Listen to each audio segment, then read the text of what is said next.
Welcome to West Coast Wednesdays. I'm Mark Hirzel, the district manager here at A.N. Derringer in Los Angeles, California, where you know that sun is always shining. I'm here in North America's largest port with our biggest terminals and biggest ships and towering stacks of containerized cargo. And this behind me is this very humble looking building you see. This is the International Seafarers Center of Long Beach and Los Angeles, or the ISC for short.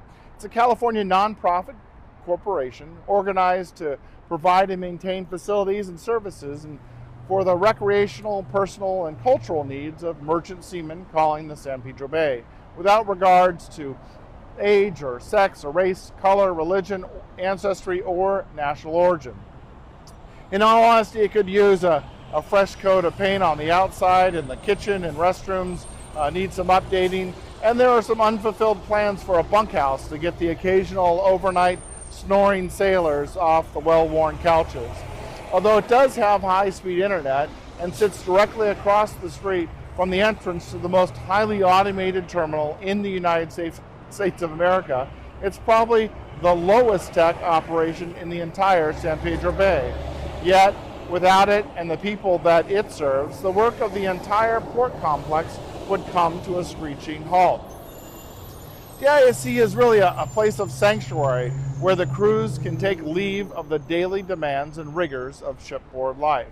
When granted shore leave, the ISC will pick them up in one of their vans, which was recently donated by the London-based International Transport Federation, who oversees the welfare of seafarers around the world. And depending upon their leave and how much time they have, they may come back here to this building to shoot some pool or just watch television or use that high-speed internet that I mentioned to Skype back home to family and friends. It's a luxury that low-speed shipboard internet doesn't often provide.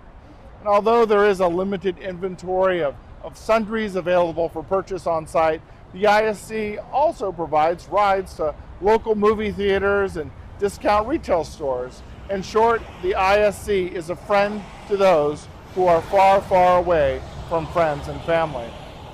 And in their darkest hours, when sickness and tragedy hit loved ones back home, the ISC provides spiritual guidance and counseling to those who are separated only by the expansive seas. In 2005, the ISC provided emergency services for 13 stranded seamen who were abandoned by their vessel owner. The ISC provided housing and food for the crew, sustaining funds for their families back home, and legal services and representation with U.S. federal authorities for their ultimate repatriation back to their home countries. The ISC is supported by a volunteer board of directors and who are from the maritime and international trade industries. In the past year alone, the ISC ministered over 150,000 seamen with over 4,500 annual vessel visits by ISC chaplains.